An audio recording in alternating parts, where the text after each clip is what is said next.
name is Ann Scott, and I was in the United States Marine Corps.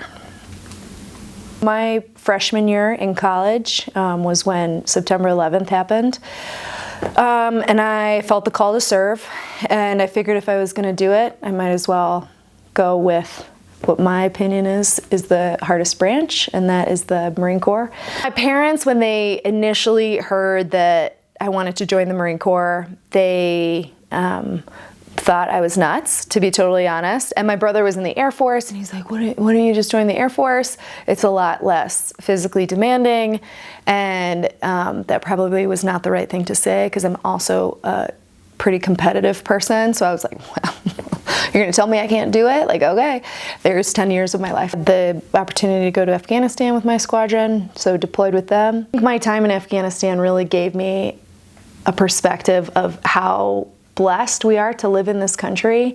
The friendships and the camaraderie that you have in the Marine Corps is, and in the military in general, I'm gonna say, is unlike anything that I've ever experienced. My best friend to this day, her name is Paige Kennedy, and I just got back yesterday from visiting her, and she was my roommate at the basic school, which was in Quantico, Virginia, the first part.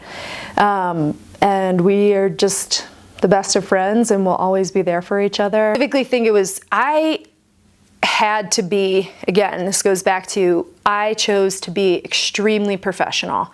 You know, I was married really early on in my service, and I never wanted to give anyone the impression that anything was gonna happen, so I chose to be a very professional Marine. I think being away from my husband, being apart, because when we were out in Hawaii, together. Out of the 3.5 years that we were out there, I think we were together like 4 months, just because we were on opposite deployment cycles. So that was a big challenge, but we're very blessed now. There's these phone lines that we had in Afghanistan, and I could pick up the phone and call him if he was on duty in Hawaii. So on duty means you're sitting the duty desk, you're kind of in charge of the flight schedule for that day. So that was really unique, that we were able to essentially call each other, and not a lot of couples and not a lot of people get to do that. I mean, imagine not being able to call your person, your friend, your family for 6 months, 8 months, a year.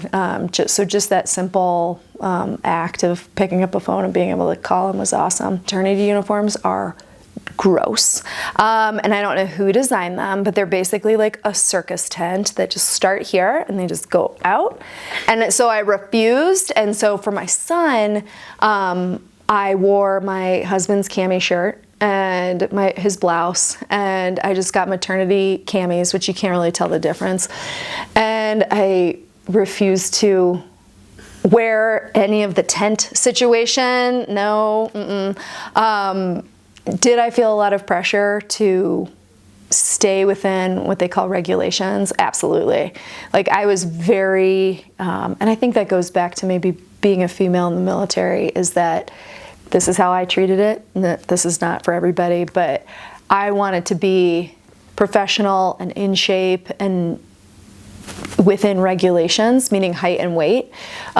So I did that pretty quickly. I think they give you 6 months after you give birth to lose all your weight and to get back within regulations, and I felt the pressure to do that. I am very proud to be a veteran. I don't think I talk about it a lot, because that was kind of one phase of my life, and now I'm on to the next phase of my life. But it's kind of who I am. My military experience, it definitely changed the course of my life.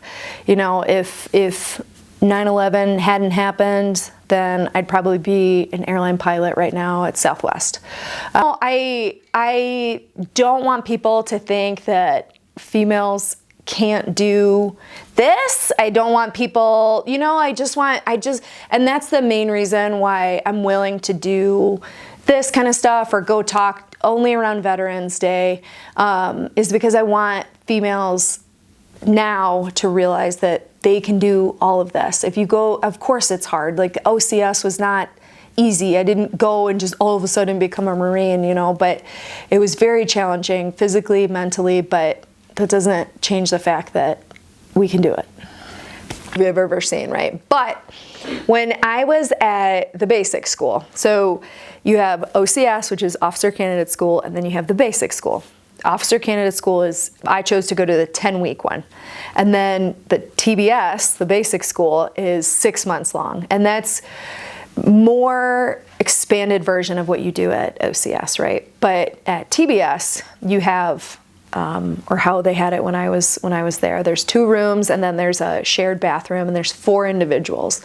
So my best friend Paige, who I just came back from seeing, she was one of them, and then we had 2 other roommates. And one time, I don't know what it is, mentally, like get so stressed out of all the stuff you're learning. You're going on these massive hikes. Like I think the longest hike that we went on was, it was between 15 and 18 miles. But you have this huge pack that's over 100 pounds. And at that time, I was about 120 pounds, right? So you're carrying your weight on your back, essentially. So you're so exhausted. And I remember one time we were in this room and we turned on Just Friends. So what it's called? Just Friends? The Ryan Reynolds movie, whatever. And I'm not kidding, y'all. It was one of the funniest 2 hours that I've ever had. And I mean, we were just, it was so funny. I mean, everybody from our floor was like, be quiet, because they were all stressed out. We chose to laugh about it. I think the biggest thing that I learned from the Marine Corps or my time in the military was perspective, and it has given me the perspective that we live in the greatest country in the world.